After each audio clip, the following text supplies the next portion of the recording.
എടി മറ്റവളെ ഷെഫീന ബീവി എടി മറ്റ ഇത്ര അപരാധത്തിന്റെ പീക്ക് ലെവലിലും അല്ല ജീവിച്ചു പോകുന്നത്. സജിന, നിന്നെ കുറിച്ച് നിന്റെ ചരിത്രം അടക്കം വന്ന് പലരും എന്നോട് പറഞ്ഞിട്ടുണ്ട്.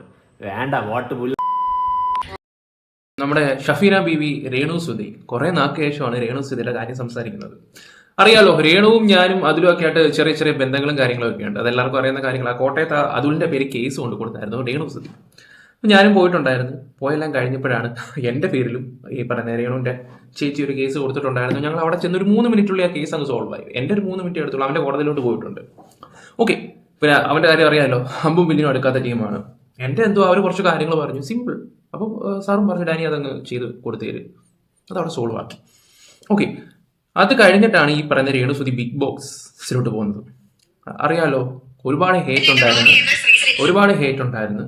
ആ വ്യക്തി തന്നെ ഒരു 2-3 ആഴ്ച, ഒരു 4 ആഴ്ച ആയപ്പോഴത്തേക്ക് ആൾക്കാർക്ക് അത്യാവശ്യം ഇഷ്ടപ്പെടാനൊക്കെ തുടങ്ങി.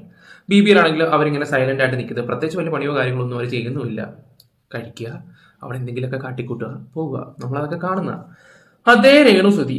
അറിയാലോ, പുറത്ത് എത്രമാത്രം ഒരു കോണ്ടന്റ് തന്നെ ഞങ്ങൾ 4.5 മാസം ഇട്ട് ഓടിച്ചു ഈ രേണു സുധിയുടെ. 4-5 മാസം വരെ രേണു സുധി 5 ജനുവരി തുടങ്ങിയതാ, സോറി, ജനുവരി 6 മാസം. അത് കഴിഞ്ഞിട്ടാണ് ഇവർ ബിഗ് ബോസിലോട്ട് പോകുന്നത്. ബിഗ് ബോസിൽ പോയി കഴിഞ്ഞ് അറിയാലോ, 1 മാസം 31 ദിവസം കണ്ട് അവർ തയ്ച്ച് നിന്നിട്ടുള്ളായിരുന്നു. പുറത്ത് ഇറങ്ങിക്കഴിഞ്ഞ് അത്യാവശ്യം ആൾക്കാർ അവരെ ഇഷ്ടപ്പെടാൻ തുടങ്ങി. അങ്ങനെ ഒരു രീതിയിൽ നിൽക്കുന്ന ഒരു വ്യക്തി ഇപ്പോൾ വന്നിട്ട് ഇമ്മാതിരി തെറി പറയേണ്ട ആവശ്യമുണ്ട്. ഇപ്പോൾ ഷഫീന ബീബിയാന്ന് തോന്നുന്നു കടന്ന് ഇങ്ങനെ വിളിക്കുന്നത്. ഷഫീന ബീബി എന്ന് വിളിക്കുന്ന പുള്ളിക്കാരി പിന്നെ വിട്ടുകൊടുക്കാത്തൊരു ടീമാണ്. ഓക്കെ, ഈ പറയുന്ന രേണുവിന് വേണ്ടി വീട് കൊടുത്ത ആളിനെ വെറും മണ്ടനാക്കി, വസ്തു കൊടുത്ത അച്ഛനെ അദ്ദേഹത്തിന് വെറും, ഞാനത് പറയുന്നില്ല, അത്രയ്ക്ക് മോശപ്പെട്ട ഒരു രീതിയിലാക്കി വെച്ച ആ ഒരു മനുഷ്യനെ. ഞാൻ അദ്ദേഹത്തിൻ്റെ വീട്ടിൽ പോയതാണ്, ഞാൻ അതിലൊക്കെ പോയതാണ്, അദ്ദേഹമായിട്ട് സംസാരിച്ചിട്ടുമാണ്. തൊട്ട് പുറയിലാണ് അവരുടെ വീട്. തൊട്ട് പുറയിലാണ് ഈ പറയുന്ന രേണുവിൻ്റെ വീടും കാര്യങ്ങളൊക്കെ. ഓക്കെ, ഇപ്പോൾ വന്നിട്ട് പിന്നെ ഈ സജന വ്ളോഗ്സ്, അത് ചേച്ചി ഇടയ്ക്കിടയ്ക്ക് ഇങ്ങനെ ചേച്ചിയുടെ കോണ്ടന്റ് തന്നെ എനിക്ക് തോന്നുന്നു ഒരു 1500 വീഡിയോ ഉണ്ടെങ്കിൽ അതിൽ 1490 വീഡിയോ ഈ പറയുന്ന രേണുവിൻ്റെ കോണ്ടന്റ് മാത്രമേ ഉള്ളൂ. അല്ലാതെ അവർക്ക് കോണ്ടന്റും കാര്യങ്ങളൊന്നുമില്ല, അതിനുള്ള ഗഡ്സും കാര്യങ്ങളൊന്നുമില്ല, ഇറങ്ങി സംസാരിക്കാനോ കാര്യങ്ങളൊന്നും ഇട്ട് എനിക്ക് തോന്നിയിട്ടില്ല. ഓക്കെ, ഇപ്പൊ വേണ്ടേ അതില് രേണുവിനെതിരെ ഒരു വീഡിയോ ഇട്ട് ഞാൻ അതും കൂടെ കണ്ടിരുന്നെങ്കിൽ ശരിക്കും സത്യം പറയാനില്ല. എന്തായാലും നമുക്ക് ഷഫീന ബീബി പറഞ്ഞ വീഡിയോ ഒന്ന് വെക്കാം. ആദ്യം വീഡിയോയിലോട്ട് പോകുന്നതിന് മുമ്പ് എല്ലാവരും ഒന്ന് ലൈക്കും ഷെയറും സബും ഒക്കെ ചെയ്യുക. നമുക്ക് എന്തായാലും വീഡിയോയിലോട്ട് പോവാം.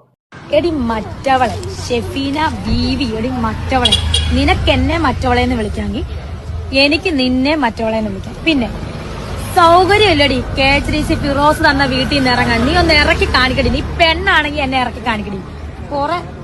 നീ കൊറേ നേരമായല്ലോ നീ എനിക്കിട്ടോ ഉണ്ടാക്കാൻ തുടങ്ങിട്ട്. നീ ആരാന്നടി നിന്റെ വിചാരം? എടി സൗകര്യമില്ലടി അവിടുന്ന് ഇറങ്ങിത്തരാൻ. നീ കൊണ്ട് കേസ് കൊടുത്ത് തന്നെ ഇറക്കടി. അത്രേ ഉള്ളൂ രേണു സുധി, സൗകര്യമില്ല ഇറങ്ങാന്. ഞാൻ കൈ അടിക്കുന്നത്. ഈ ചങ്കൂറ്റവും കാര്യങ്ങളൊക്കെ ഈ ഹനാൻ എന്ന് പറഞ്ഞൊരു വ്യക്തി ഉണ്ടായിരുന്നു.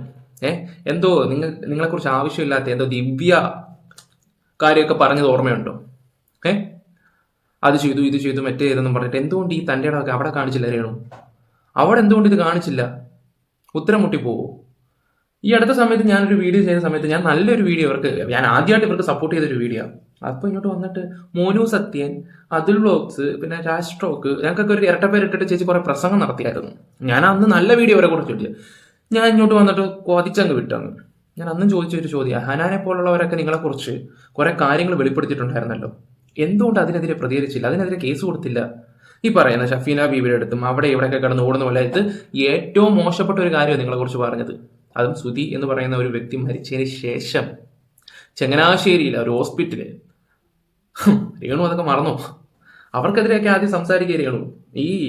ഈ ഒരു സംസാരം ഞാൻ സത്യമായി ഞാനാണെങ്കിൽ ഈ അടുത്ത സമയത്ത് ഇവരെ കുറിച്ച് പോസിറ്റീവ് ഒക്കെ പറഞ്ഞാണ്. നമ്മൾ പറയുമ്പോൾ അതും പറയണമല്ലോ, നല്ല പോസിറ്റീവ് പറഞ്ഞാണ്. ഇപ്പം ഓക്കെ, എല്ലാവർക്കും ഉണ്ട്, കുറ്റവും കുറവുകളും ഒക്കെ ഉണ്ട്. ഇവരിപ്പോൾ ഒരു നല്ല ലെവലിലോട്ട് വന്ന് നിൽക്കുന്ന ഒരു സമയത്ത് ഇമാതിരി വർത്തമാനമായിട്ട് ഇറങ്ങിയാൽ ഒരുമാതിരി കോളനി പിള്ളേർ കാണിക്കുന്ന പോലെ കൂടെ 2 എണ്ണത്തിനെയും കൂടെ പിടിച്ചുകൊണ്ട്. എൻ്റെ രേണു, ഞങ്ങൾക്ക് ഈ കഥകളൊക്കെ ഹനാൻ പറയുന്ന കഥയൊക്കെ നേരത്തെ ഞങ്ങൾ അറിഞ്ഞിട്ടുള്ളതാണ്. അതിൻ്റെ A to Z ഡീറ്റെയിൽസ് വരെ, അതും ദുബായിൽ നിന്നും അവിടെ നിന്ന് വരെ ഞങ്ങൾക്ക് കുറേ ഡീറ്റെയിൽ തന്നിട്ടുണ്ടായിരുന്നു. ഞങ്ങൾക്ക് വേണമെങ്കിൽ അതൊക്കെ പുറത്തു വിടാം. പക്ഷേ ഞങ്ങൾ അത്ര സെറ്റകളൊന്നുമല്ല, അതൊന്നും കാണിച്ചിട്ടൊന്നും വലിയ കാര്യമൊന്നുമില്ല. അപ്പോൾ ഓരോ വ്യക്തികൾ അറിയാൻ കഴിഞ്ഞിട്ടുണ്ടായിരുന്നു. അപ്പോൾ അങ്ങനെയൊക്കെ മനസ്സിൽ വെച്ചിട്ടാണ് ഞങ്ങൾ നല്ല രീതിയിൽ നിങ്ങൾക്കെതിരെ വീഡിയോ ഇട്ടത്. അതൊക്കെ അറിഞ്ഞുകൊണ്ട് തന്നെ ഒരു സുപ്രഭാതത്തിൽ ഈ പറയുന്ന ഹനാൻ അതൊക്കെ അങ്ങ് പുറത്തു വിട്ടു. എന്തെങ്കിലും ആട്ടെ, നമുക്ക് ചേച്ചിയുടെ വീഡിയോ ഒക്കെ നമുക്ക് അതുലിൻ്റെ ഒരു വീഡിയോ ഒക്കെ അതിൽ ഈ പറയുന്ന ചേച്ചിമാർക്കൊക്കെ ഒരു മറുപടി കൊടുത്ത് അത് നോക്കാം. ഇത്ര അപരാധത്തിന്റെ പീക്ക് ലെവലിലും അല്ല ജീവിച്ചു പോകുന്നത്. സജിന, നിന്നെ കുറിച്ച് നിന്റെ ചരിത്രം അടക്കം വന്ന് പലരും എന്നോട് പറഞ്ഞിട്ടുണ്ട്. വേണ്ട, വാട്ട് പുല്ലെന്ന് പറഞ്ഞാൽ എടുത്ത് കളഞ്ഞതാണ്. എന്തിന്, നമുക്കെന്തിന്? ഞാൻ എപ്പോഴും ഈ സോഷ്യൽ മീഡിയയിൽ വരുന്ന കാര്യങ്ങൾ എടുത്ത് സംസാരിക്കാൻ ആഗ്രഹിക്കുന്ന ഒരു വ്യക്തിയാണ്. അപ്പൊ ചോദിക്കും, രേണുവിന്റെ ചരിത്രം നീ കുത്തിപ്പൊക്കില്ലെന്ന്. കുത്തിപ്പൊക്കി. എന്തുകൊണ്ട് കുത്തിപ്പൊക്കി? അവള് സോഷ്യൽ മീഡിയയിൽ വന്ന് പറഞ്ഞു പല കള്ളങ്ങളും, അവളുടെ ചരിത്രത്തിനെ പറ്റിയിട്ട് പല കള്ളങ്ങളും അവളെ പറഞ്ഞപ്പോൾ അതിനെ പൊളിച്ചടി. അത്രേ ഉള്ളൂ. That's all your honour. I can manage it. അത്രേ ഉള്ളൂ. മനസ്സിലായോ? അതുകൊണ്ട് അതിലും ഇതിലോട്ട് കമ്പയർ ചെയ്യാൻ നിൽക്കല്ലേ. സജിനയുടെ ഒക്കെ ചരിത്രം എടുത്ത് അടിച്ചു കഴിഞ്ഞാൽ സജിന അതോടെ വീഴും. എനിക്ക് വയ്യ. പിന്നെ ഞാൻ ഈ തീട്ടൻ ലൂപ്പിൽ പെടാൻ ആഗ്രഹിക്കുന്നില്ല. റിലവൻ്റ് ആയിട്ടുള്ള ടോപ്പിക്കുകൾ ചെയ്ത് പോകുന്നുണ്ട്. ഇടയ്ക്കിടയ്ക്ക് നിങ്ങളെയൊക്കെ വന്നിട്ട് ഒന്ന് ഹായൊക്കെ കാണിച്ചിട്ട് 2 കൊട്ട് വന്നിട്ട് പോകുമ്പോൾ നമുക്കൊരാശ്വാസം. നമ്മുടെ സന്തോഷം നമ്മൾ നോക്കിയപ്പോൾ ഒരേ കടവുളേ പോട്ടെ ബാക്കി കമന്റ് ഇട്ടിട്ടു. അപ്പം അണ്ണൻ തുടങ്ങിയിട്ടുണ്ട്. രേണുവിന്റെ ഒരു വിഷയം കണ്ടാൽ പിന്നെ അവന് എത്ര കേസ് ഉണ്ടായാലും അതാവൻ വിട്ട് കളിക്കുമെന്ന് തോന്നില്ല. ഇനി സജിന വ്ലോഗ്സും കൂടെ കേസ് കൊടുത്താൽ മതി, കോട വന്ന് തികയും. ഞാനിന്ന് രാവിലെ എണീച്ചപ്പോൾ ഈ ഒരു വീഡിയോ കാണാനായിട്ട് 8 മണിയായപ്പോൾ ഇട്ട വീഡിയോ. പിന്നെ ഉറക്കത്തിൽ നിന്ന് ഞാനും ആ ഒരു വീഡിയോ കണ്ടപ്പോൾ പിന്നെ ആയിക്കോട്ടെ നമുക്കും ഒന്ന് ചെയ്ത് കളയാന്ന് കരുതി ചെയ്തതാണ്. ഇനി ചേച്ചിമാരുടെ അഹങ്കാരമൊക്കെ ഒന്ന് കണ്ടിട്ട് വരാം. അയ്യോ എന്നാ രസവാ. വ്ലോഗ് ചെയ്ത ശ്രീ എനിക്ക് പിന്നെ എന്താ പറയും, അയ്യോ ബിഷപ്പ് കൊണ്ട് പരാതി വരെ കൊടുത്തു. പിന്നെ ഇപ്പൊ ഏറ്റവും വലിയ വിറ്റെന്താന്നറിയാവോ? രേണുവിനെതിരായും എനിക്കെതിരായും ആര് വീഡിയോ ഇടുന്നു ആ വീഡിയോയുടെ ആദ്യത്തെ കമന്റ് ആരുടെന്നറിയാവോ? ഓ ജീസസ് അല്ലല്ല ഞാൻ അന്നേരം കയറി ചോദിച്ചു, അച്ഛന് വേറെ ജോലി ഇല്ലേ അച്ഛോ? ഈ രേണുവിന്റെ മോശം പറയാ എന്നെ മോശം പറയാൻ ചെയ്യുന്നവരുടെ താഴെ പരിസരത്ത് കാണത്തില്ലല്ലോ. ന്യായത്തിന്റെ കൂടെ നിന്നല്ല ഈ ചേച്ചിയുടെ മോനെ പറഞ്ഞിട്ട് ആ റൗണ്ട് ചെയ്തിട്ടതിനും അച്ഛൻ അതിനെ സപ്പോർട്ട് ചെയ്യുന്നു. നല്ലത് വരട്ടെ, മുന്നോട്ട് നീങ്ങിക്കോളാനാണ് അവളടുത്ത് പറയുന്നത്. ഞാൻ ഇന്ന് നാളെ വീട്ടിൽ ചെയ്യല്ലേ പാപ്പോട്ടെ. അല്ല കാണുന്നതല്ലേ നമ്മുടെ മുറ്റത്ത് നിന്ന് അച്ഛന്റെ വീട് അപ്പുറത്താണ്. ഞങ്ങൾ ഇങ്ങനെ കാണും, അവിടെ നിന്ന് കാണും, ഞാനിവിടെ നിന്ന് കാണും. അല്ല അച്ഛാ എന്നിട്ട് പറയുന്നത് ധൈര്യമായിട്ട് മുന്നോട്ട് പോയിക്കോ, ഞങ്ങളൊക്കെ പുറകിലുണ്ടെന്ന്. ലക്ഷം പിന്നാലെയെന്ന് അച്ഛൻ പറയും. അവിടെ തിരിഞ്ഞു നോക്കുമ്പോ ആരെങ്കിലും സത്യം പറഞ്ഞ ഇതൊരു ലൂപ്പില് അലൻ ജോസ് പെരേരയും ആറാട്ടണ്ണന്റെയും അവരുടെ ഒരു ഇതുണ്ടല്ലോ, ഒരു ഗ്യാങ് പോലാണ് ഈ പറഞ്ഞ രേണു സുധിയും പിന്നെ ഈ സജിന. ഇവര് പിന്നെ എന്തൊരു ഓവറാണെന്ന് വെച്ചാൽ ഞാൻ ഇവരെ കുറിച്ച് പറഞ്ഞാൽ ചിലപ്പോൾ കൂടിപ്പോകും. ഭയങ്കര വെറുപ്പിലാണ് ഈ സ്ത്രീ. ഒരു കാര്യം എന്താണെന്ന് പോലും മനസ്സിലാക്കാൻ പറ്റാത്ത ഒരു സ്ത്രീയാണ് ഇവര്. ഉള്ള കാര്യം പറഞ്ഞത് എന്താണ് സത്യാവസ്ഥ, എന്താണ് അതൊന്നും മനസ്സിലാക്കാതെ ചുമ്മാ കിടന്ന്. കാരണം എന്ന് വെച്ചാൽ എനിക്ക് തോന്നുന്നു സജിന മാത്രമേ ഉള്ളൂ തോന്നി പറഞ്ഞ രേണു സുധി സപ്പോർട്ട് ചെയ്ത് സംസാരിച്ചിട്ടുള്ളത്. ബാക്കി എല്ലാവരും നെഗ്ഗാണ്. കാരണം പുള്ളി ഒരു വെറൈറ്റി പിടിച്ചു. അതിൽ നിന്ന് പുള്ളി ശരിക്കും അങ്ങ് അപ്പായി അങ്ങ് പോവായിരുന്നു പുള്ളിക്കാരി ശരിക്കും. അത് നമുക്ക് നല്ല രീതിയിൽ മനസ്സിലാക്കാൻ പറ്റുന്ന ഒരു കാര്യമാണ്. എല്ലാവർക്കും എല്ലാ കാര്യങ്ങളൊക്കെ അറിയാം. പക്ഷെ എന്ത് ചെയ്യാനാ, വെളുപ്പിക്കലാണല്ലോ മെയിൻ പരിപാടി. വെളുപ്പിച്ചോണ്ടോ അവിടെ ഇരി. എന്തായാലും ഇവറ്റയുടെയൊക്കെ സ്വഭാവം നിങ്ങൾ കാണും. ഇനിയിപ്പോ ദുബായിലോ ഇത് ഞാനൊരു കാര്യം പറയാം. രേണു സുധിയുടെ ഒരു വിഷയം ഒരു 1.5 വർഷം കൂടെ കൂടി വന്ന് ഓടും. 1.5 വർഷം കൂടെ കഴിഞ്ഞാൽ പിന്നെ നിങ്ങൾ കണ്ടോ, ഇവര് തന്നെ ഓരോ കോണ്ടന്റ് ഉണ്ടാക്കിക്കൊണ്ട് വരും. സുധിച്ചേട്ടൻ എടാ, ആ ഒരു പേര് പറഞ്ഞ ആൾക്കാരെ വെറും ഊളകളാക്കുന്ന കുറെ ജന്മങ്ങൾ. അല്ല ഞാൻ എന്തോ പറയാനാ, അങ്ങനെ പറയത്തുള്ളൂ. ആ ഒരു പേരും പറഞ്ഞിട്ട് എനിക്ക് സത്യം പറഞ്ഞാൽ ചിരിയാവുന്നത്. ആ ഒരു പേര് പറഞ്ഞിട്ട് ഇത്രയും കോപ്രായങ്ങൾ കാട്ടിക്കൂടുന്നൊരു വ്യക്തി. പോട്ടെ, കാട്ടിക്കോ. പക്ഷെ നിങ്ങൾ ചെയ്ത കുറെ തെറ്റുകൾ ഞാൻ പറഞ്ഞു, മനസ്സിലായോ? ഇത് കാണുന്ന സബ്സ്ക്രൈബേഴ്സിനോട് ചോദിച്ചാൽ നമ്മുടെ ഹനാൻ കുറച്ച് കാര്യം പറഞ്ഞിട്ടുണ്ടായിരുന്നു. അങ്ങനെയൊക്കെ വെക്കുമ്പോൾ നമുക്ക് ആ ഒരു വ്യക്തിയോട് നമുക്ക് റെസ്പെക്ട് എന്ന് പറഞ്ഞ സംഭവം പോകത്തില്ല. പക്ഷേ ബി കണ്ടപ്പോഴും ഓക്കെ എവിടേക്കോ പാവം തോന്നി പോയിട്ടുണ്ടായിരുന്നു. ഞാനൊക്കെ പെട്ടെന്ന് അലിഞ്ഞു പോകുന്നൊരു മനസ്സുണ്ട്, എന്ത് ചെയ്യാനും. പക്ഷെ അവന്റെ അങ്ങനല്ല, അവൻ കാട്ടാളനാണ്. അങ്ങനെ വെറുതെ ഇവിടെ നിലവൊന്നുമല്ല. അതില് ഏതും പോരാത്ത അതില്.